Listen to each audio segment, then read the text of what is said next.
ہونے کے باوجود امریکہ کا لاس اینجلس میں لگنے والی آگ کے سامنے کچھ نہ کر پانا، کیا یہ ایک نئی اور انوکھی ریالٹی ہے جو ہم سب وٹنس کر رہے ہیں؟ امریکہ ایک ایسا ملک جو دنیا میں اپنی طاقت اور اثر کی مثال ہے۔ سپر پاور کہلانے والا یہ ملک ہر دوسرے ملک کو انفلوئنس کرتا ہے، چاہے وہ ٹیکنالوجی ہو، economic strength, military power, education یا روبسٹ انفراسٹرکچر۔ یہ تمام ریسورسز اور کیپیبلٹیز امریکہ کو دنیا کا سب سے مضبوط اور آرگنائزڈ ملک بناتا ہے۔ یہی وجہ ہے کہ عام طور پر یہ سمجھا جاتا ہے کہ امریکہ کسی بھی مشکل یا کرائسس کو ایفیشینٹلی ہینڈل کرنے کی صلاحیت رکھتا ہے، چاہے وہ نیچرل ڈیزاسٹر ہو یا اکنامک کرائسس۔ لیکن لاس اینجلس میں لگی ہوئی آگ نے ان تمام کلیمز کا پول کھول دیا ہے۔ جی ہاں، 7 جنوری 2025 کو لاس اینجلس، جو امریکہ کے ویسٹ کا سب سے بڑا اور مشہور شہر ہے، ایک عظیم وائلڈ فائر کی لپیٹ میں آ گیا۔ یہ آگ نہ صرف گھروں کو راکھ میں بدل رہی ہے بلکہ لوگوں کی زندگیوں کو بھی خطرے میں ڈال رہی ہے۔ ہر طرف کیوس کا منظر ہے، لوگ اپنے گھر چھوڑنے پر مجبور ہیں اور ریسکیو آپریشنز اپنی پوری کوشش کے باوجود ابھی تک کامیاب نہیں ہو پائے۔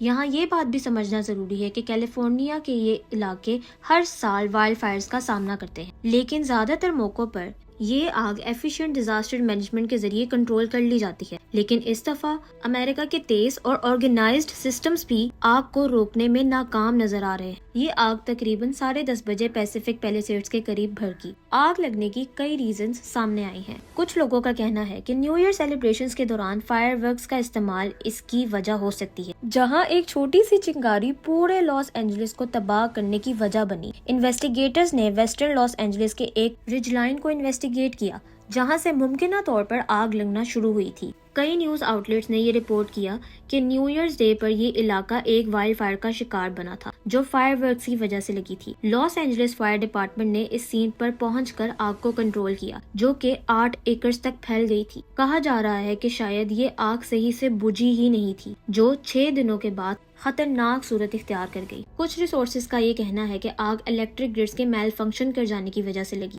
یہ علاقہ ان گرڈ سے بھرا ہوا ہے اور اکثر ان میں ڈیفیکٹس آ جاتے ہیں۔ رپورٹ کیا جا رہا ہے کہ ان گرڈز میں ڈیفیکٹ شاید اس آگ کی وجہ بنی۔ ان ریزنز میں سب سے زیادہ کامنلی رپورٹ کی جانے والی وجہ کلائمیٹ چینج ہے۔ بتایا جا رہا ہے کہ اس آگ کے پھیلنے کی وجہ لو ہیومیڈیٹی، ایکسٹریملی ڈرائی زمین اور تیز ہوائیں تھیں، جنہوں نے ایکسٹریم فائر کنڈیشن پیدا کی۔ کیلیفورنیا نے اس بار ایکسیپشنلی ہاٹ سمر ایکسپیرینس کیا، جس میں بارشیں نہ ہونے کے برابر تھیں۔ اسی وجہ سے کیلیفورنیا کی زمین شدید ڈرائنس کا شکار ہوئی۔ اس آگ کی تیزی سے سپریڈ ہونے کی وجہ سوکھی ہوئی زمین اور طوفانی ہوائیں ہو سکتی ہیں، جسے سینٹا اینا ونڈز یا ڈرائی ونڈز کہا جاتا ہے۔ ریزنز چاہے جو بھی ہوں، پر یقینی طور پر اس آگ نے لاس اینجلس میں رہنے والے لوگوں کے ہنستے بستے گھروں کو تباہ کر دیا ہے۔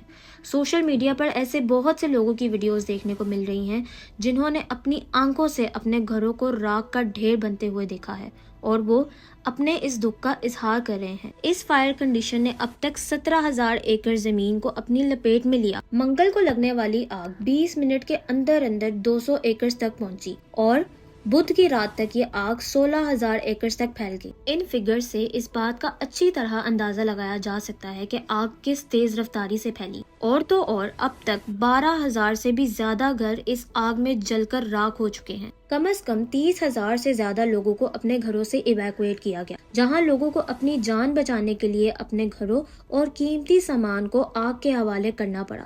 رپورٹس کے مطابق اب تک 1.5 لاکھ لوگ لاس اینجلس کو چھوڑ کر جا چکے ہیں۔ دی فیمس ہالی ووڈ ہلز بھی اس آگ سے نہ بچ سکیں، اور تو اور بہت سے ہالی ووڈ سٹارز کے آشیانے بھی اس ڈیزاسٹر کا شکار ہوئے ہیں۔ ان سب کے پیش نظر امریکہ کی اکانومی کو شدید دھچکا لگ سکتا ہے۔ انہی وجوہات کی بیسس پر اس کو لاس اینجلس کی ہسٹری کا سب سے زیادہ ایکسٹریم ڈیزاسٹر کنسیڈر کیا جا رہا ہے۔ اب تک کی لیٹسٹ رپورٹس کے مطابق اس آگ میں 25 لوگ جھلس کر اپنی جان گنوا چکے ہیں۔ اس کے علاوہ کئی لوگ اب بھی لاپتہ ہیں۔ انجریز کی وجہ سے ہاسپٹلز بھرے ہوئے ہیں اور ہر جگہ ایمرجنسی نافذ کی ہوئی ہے۔ اس کے ساتھ ساتھ اسموک انہیلیشن نے لوگوں کا سانس لینا دشوار کر دیا ہے۔ یہ سب کچھ سننے اور دیکھنے میں کافی ہارٹ بریکنگ ہے، لیکن جو سلوک غزہ کے لوگوں کے ساتھ ہوا، کیا وہ ظلم کی انتہا نہیں تھی؟ غزہ میں ہونے والے جینوسائیڈ کی طویل داستان سے ہم سب واقف ہیں، اور ہم سب اس بات سے بھی واقف ہیں کہ امریکہ نے اسرائیل کی مکمل پشت پناہی کرتے ہوئے غزہ میں ہونے والے ظلم پر کوئی آواز نہیں اٹھائی۔ الٹا اسرائیل کو ہر مقام پر سپورٹ کیا گیا، اور ان سب کے نتیجے میں کئی لوگوں کے گھر تباہ ہوئے۔ اور لوگوں کو بے گھر ہونا پڑا، بہت سے دن بھوک اور پیاس سے لڑنا پڑا اور لوگوں کو اپنوں کی لاشوں کو اٹھانا پڑا، لیکن اس ظلم پر کسی سپر پاور نے اپنی سپر پاورز کا مظاہرہ نہیں کیا۔ رپورٹس کے مطابق پچھلے 15 مہینوں میں غزہ میں کم از کم 46,707 لوگ شہید کیے گئے، جس میں تقریباً 18,000 بچے شامل تھے۔ اس ڈیتھ ٹول کے مطابق غزہ میں ہر 50 میں سے ایک انسان کو جان سے مار دیا گیا۔ بہت سے اینالسٹ اور ہیومن رائٹس گروپس کا کہنا ہے کہ اصل ڈیتھ ٹول اس سے کئی زیادہ ہے۔ غزہ میں ہونے والے جینوسائیڈ کے بدلے میں لاس اینجلس کی آگ کو کچھ لوگ ایک کارما کا نام دے رہے ہیں۔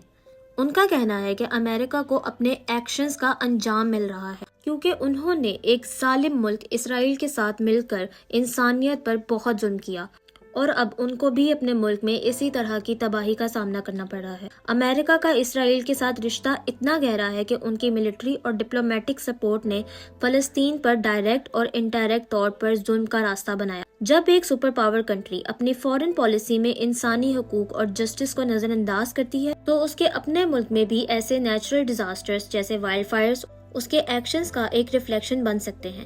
اس کے علاوہ اسلامک کنٹریز کے لوگوں کے مطابق یہ اللہ کا عذاب ہے جو ان ظالموں پر نازل ہوا ہے۔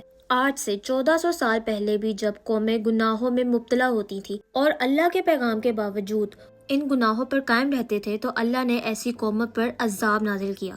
آج بہت سے مسلمان اس بات کو مانتے ہیں کہ فلسطین پر ظلم کے نتیجے میں لاس اینجلس میں لگی آگ اللہ کا عذاب ہے۔ ان سب چیزوں کے پیچھے کیا حقیقت ہے اور کیا افسانہ، اس بارے میں کچھ نہیں کہا جا سکتا، لیکن ہمیں ہر نیچرل ڈیزاسٹر کو صرف ایک سنجیدہ نظریے سے دیکھنا چاہیے اور ساتھ ہی دنیا بھر میں ہو رہے ظلم کے خلاف اپنی آواز اٹھانی چاہیے۔ آپ کے مطابق کیا لاس اینجلس کی یہ آگ ایک نیچرل ڈیزاسٹر ہے یا ایک ڈیوائن جسٹس؟ کمنٹس میں ضرور اپنی رائے کا اظہار کریں۔ اسی کے ساتھ آپ سے اجازت۔